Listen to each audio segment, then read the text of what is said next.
এই মজার কন্ডমটা কীভাবে বানাতে হয় চলেন আমরা প্রিপারেশনটা নিয়ে যাচ্ছি। এই কন্ডমটা হলো আপনার আমেরিকান কন্ডম আর কি কোরিয়ান কন্ডমটা আমি বানিয়ে নিয়েছি বাসায়। তাহলে আমরা চলে যাব চুলায়, চলেন কীভাবে বানাচ্ছি। আসসালামু আলাইকুম। আজকে দেখাবো মজাদার সুস্বাদু কন্ডম।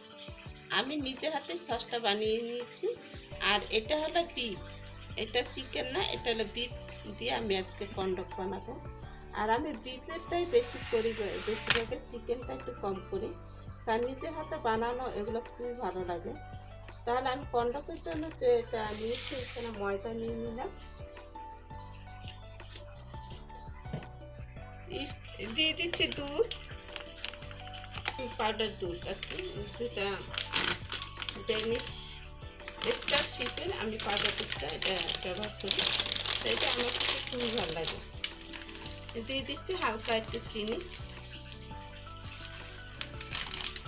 এখন সব একসাথে এটাকে মিশিয়ে নেব। কন্ডমের যে এটা প্রিপারেশনটা সেটা আমি দিয়ে নিচ্ছি এখানে।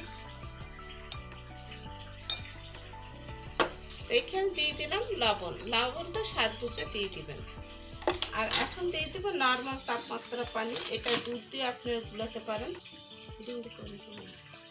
তা এখন একটু গুলিয়ে নিচ্ছে, এটার মধ্যে একটা ডিম যাবে, কিন্তু এটা হাত দিয়ে আপনারা গুলাতে পারবেন বা এমনিতে গুলিয়ে নিতে পারবেন। আর ময়দার কাজ তো, এটা এমনিতে গুলানো যাবে হ্যান্ড ওয়াশ দিয়ে। আমি এটা স্টিকি একটা ডো বানাবো, যেন কন্ডমের ভিতরে সুন্দর মতো ঢুকে যায়, সেরকম করে আর কি এটা বানিয়ে নেব। তাই একটা ডিম দিয়ে দিলাম, ডিমটা দিলে এটা ভালো রেজাল্ট আসে। তা এখন সুন্দর করে এটাকে মিশিয়ে নিচ্ছি। আমি এর মধ্যে দেখো পানি যদি লাগে তাহলে দিব, আর যদি না লাগে তাহলে আর দিব না। আমি খুব সুন্দর করে এটাকে মিশিয়ে নিলাম। এই দেখুন হ্যান্ড ওয়াশ দিয়ে সুন্দর করে মিশানো যাচ্ছে। আর এটা কিন্তু খুব সুন্দরভাবে একটা স্টিকি একটা ডো হবে।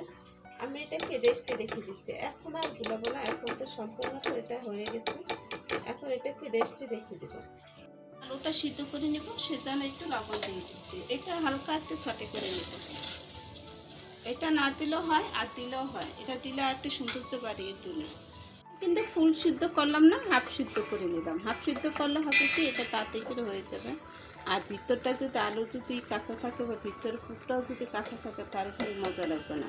তো এটাকে আমি একটু ঠান্ডা করে নিব। এই যে দেখুন কত সুন্দর স্টিকি হয়েছে। আর আমি কিন্তু এর বেশি নরম করিনি, এইটাই আমার কাছে সবচেয়ে সুন্দর। আমি এটাকে ঢেলে নিলাম, এটা আমার সবচেয়ে সুবিধা হবে এই কাজটা করতে। আর আমি সব কটা এভাবে করে নিয়ে নিয়েছি। এখন আমি এটাকে সুন্দর করে এটা সাথে পেঁচিয়ে নেব, যতখানি পেঁচায় আর কি ততখানি এটাকে পেঁচিয়ে নেব।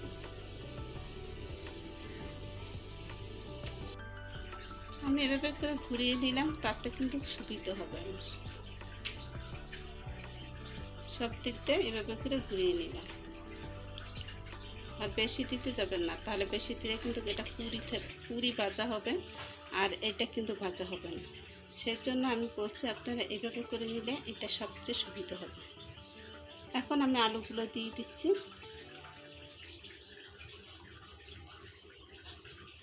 আলুগুলো আপনাদের পছন্দ অনুসারে আপনারা দিয়ে নেবেন। আর এখানে একটু কর্নফ্লাওয়ার দিয়ে দিচ্ছি।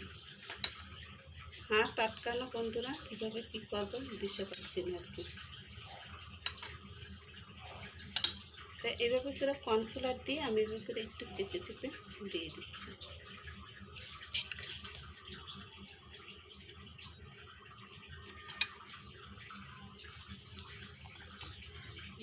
দিয়ে দিচ্ছে লাগিয়ে, এটা দিলে হবে না দিলেও হবে, যদি দেন তাহলে ভালো হবে, আর যদি না দেন তাহলে স্কিপ করতে পারেন, কোনো সমস্যা নেই।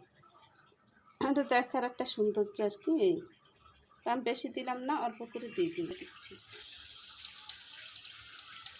ছেড়ে দিয়ে এটা উপর থেকে তেলগুলো দিয়ে দিচ্ছি, যেন এটা সুন্দরভাবে এটা হয়ে যায়। তো বন্ধুরা কন্ডক হয়ে গেছে, আর এত সুন্দর হয়েছে এটা বলার বাইরে। আর দেখুন আমি আপনাদেরকে দেখাচ্ছি একটা ভেঙে। এটা আমি সাজুগুজু করে নিয়েছি আগে আগে থেকে। আর এটা দেখুন ভিতরে মেল্ট হয়ে গেছে চিজ। তা আজকের মতন বিদায় নিচ্ছি বন্ধুরা, আল্লাহ হাফেজ।